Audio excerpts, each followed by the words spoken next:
Magandang hapon sa inyong lahat. Ito po si Herbert Curia, author promoter ng Human Rights Promotion. Ang boses ng Human Promotion sa malayang demokrasyang ito.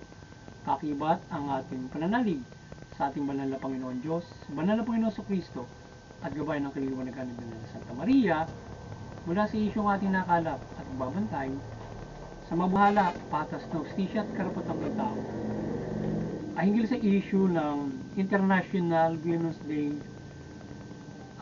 celebration ngayong March 8, 2025 kahapon. So at Women's Month from ngayong buwan ng Marso. Yan. Ipinagdiwang ng buong mundo ang International Women's Day ang March 8, 2025.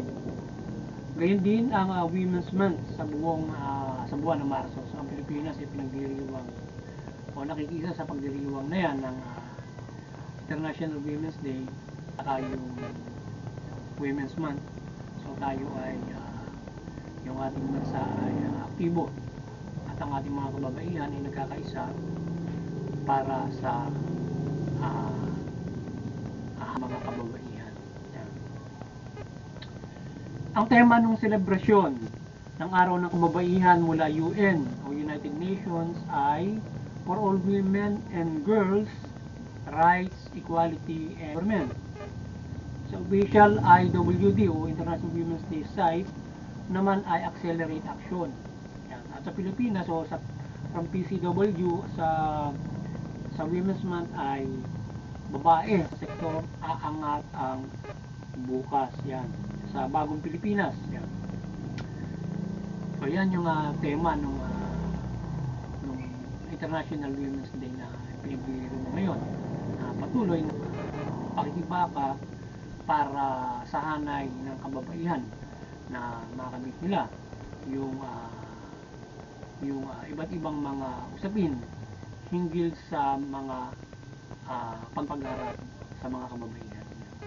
So nais ng mga kababaihan na isulong yung pagpapaigting ng kanilang karapatan at gender equality at magpapalakas sa hanay ng kababaihan.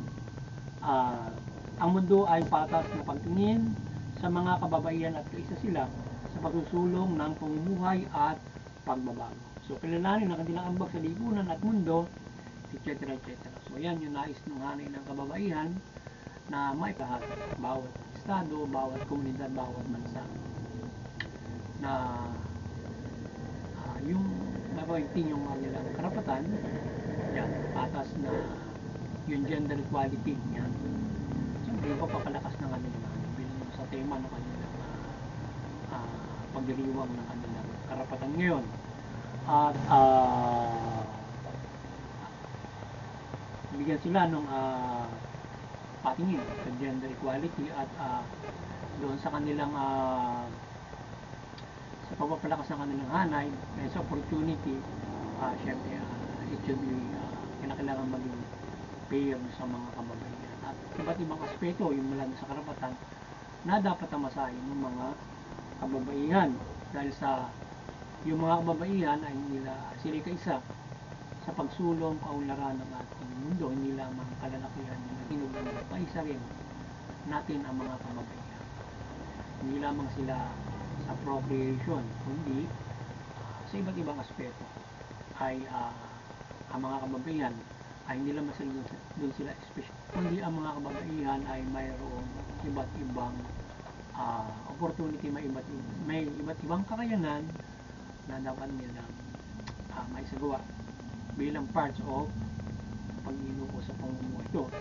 Yan. So, nais na nakilalanin natin yung kanilang ambag, yung kanilang kakayanan para to be fair for all gender, babae, lalaki, yan.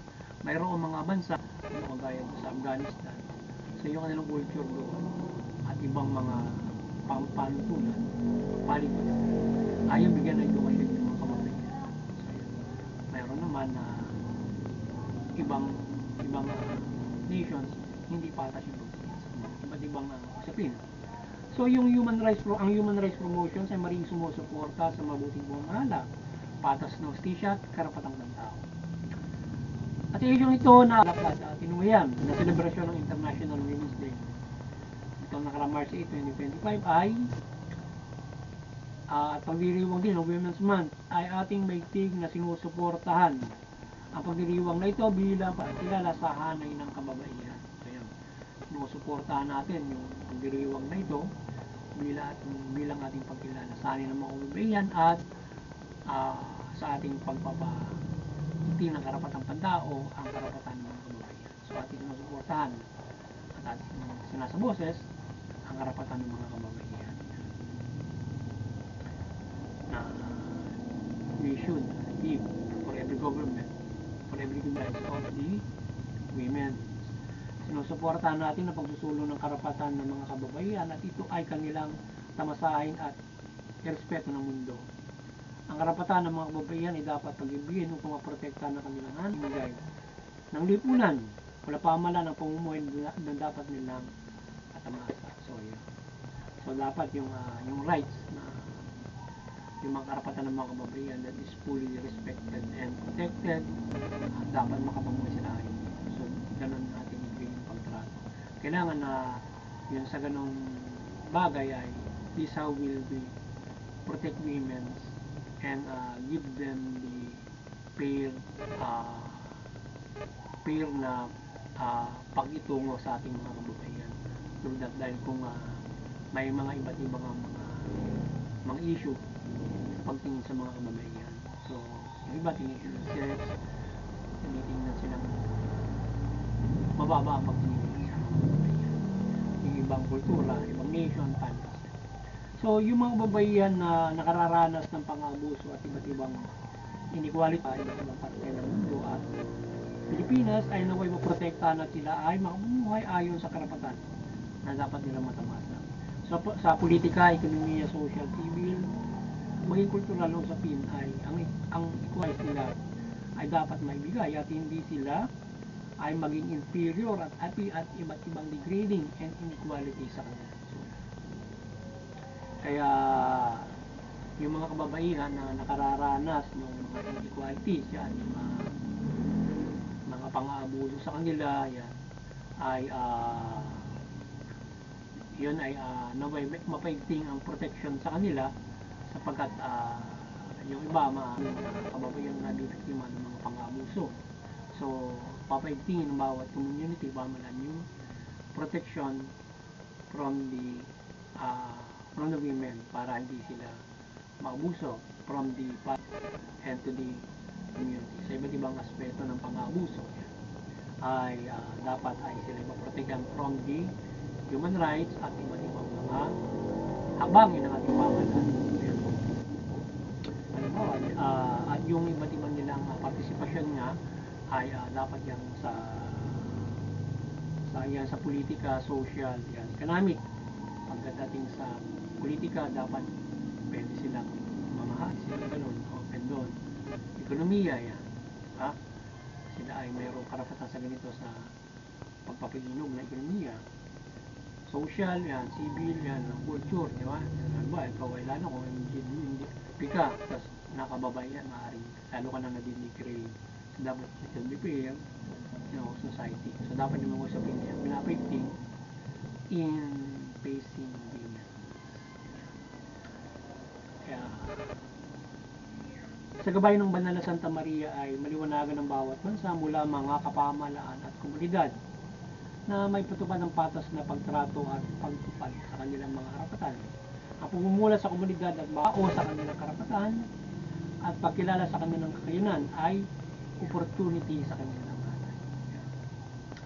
Sa iba't ibang bansa at kultura at families ay may iba't ibang pagtrato sa kababaihan at ang hindi patas na pagtrato sa kanila ay hindi makabubuti sa iba't ibang sitwasyon at status at hindi nare-realize ang kanilang kakayanan at role sa ating lipunan at sila ay lamang sa atrasadong status at sitwasyon.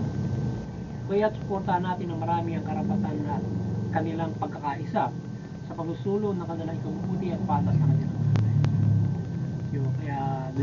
ba, bansang Pilipinas, iba't ibang bansa, so magkakaiba ng kultura yan, politika, yan, civil, mga usapin na yan, pamamalakad, so may iba't ibang pagtrato sa kababaihan. Diba dito rin sa atin naman sa Pilipinas, tayo mulad dyan, pero may iba't ibang family pa rin nag-i-exist.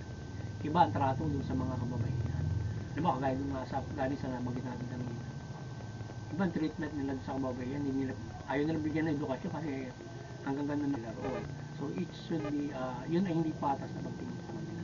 So kailangan fair na matamasa nila yung kanilang mga karapatan na yan, education, etc. etc. na dapat syempre protektado sila for any abuses na maaaring gawin sa kanila ng sino man yan. Yan ay pinoprotektahan ng ating pamahalaan. So ganun, dapat portahan natin yung mga kababaihan na mapigting yung kanilang hanay, marinig natin yung kanilang nais na ikabubuti nila, hinaing para we all fair for the with the girls or women kung paano ang treatment sa kanila. So ganun dapat yun ang pagtrato. So, yun. At yung kanilang hinaing, yung kanilang isay magkakaroon ng fairness with all, di ba? Sa pangyayari, halimbawa sa status nila sa mga opisina, community status na yan. Even though, halimbawa dito sa Pilipinas, talaga medyo talagang maganda yung ating pagtrato sa kababaihan. Bagamat may mga iba't iba na iba pa rin yung pagtingin sa mga kababaihan. Sa ating bansa, may iba't iba tayong kultura, mga religion, yan, mga family, kinagis na ng mga pamilya. So, iba. But the thing, dapat talaga ay kikilalanin yung karapatan para yung mga kababaihan ay nakikita yung kanilang potential para makapag-ambag sila sa lipunan. Yan. At syempre, lalo na yung puprotektahan din sila from the raising the families dahil kailangan sila dahil sila binigyan ng special na pagpapala ng Panginoon Diyos para sa procreation. Yan. Bibigyan sila ng sa kanilang karapatan para dyan protected. So muli maliwanagan ni Banal na Santa Maria Bansa mula pamahalaan at mamamayang Pilipino at talimain ng mabuting balita. Sa gayon, ang pamahalaan ay mamahala ng mabuti, matuwid-tugunin yung karapatang pantao at sa justisya at iwasan yung pang-aabuso, korupsyon, katiwalian, etc. na magdudulot ng kahirap, karahasan, kaguluhan sa isang bansa. Yung mamamayan naman ay ganoon din na sumunod sa pamahalaan, suportahan yung mabuting mamahala para sa justisya, karapatang pantao. Sa gayon, iwan lamang ng pamahalaan. Sa gayon, magkakaroon ng kapayapaan, kaunlaran. Pagpumuhay tayo ng mabuti, maunlad, at higit sa lahat ay makapananampalataya tayo sa ating banal na Panginoon Diyos mula Panginoon sa Kristo. Ano man ating iba't ibang mga paniniwala. So, yun, magandang hapon at sana ay nakapagsabawasan naman ang human rights promotions sa lingkong ito hinggil sa karapatang pantao mula dito sa issue ng ating tinungyan na selebrasyon ng International Women's Day at Women's Month. Magandang hapon sa inyo lahat at God bless you all.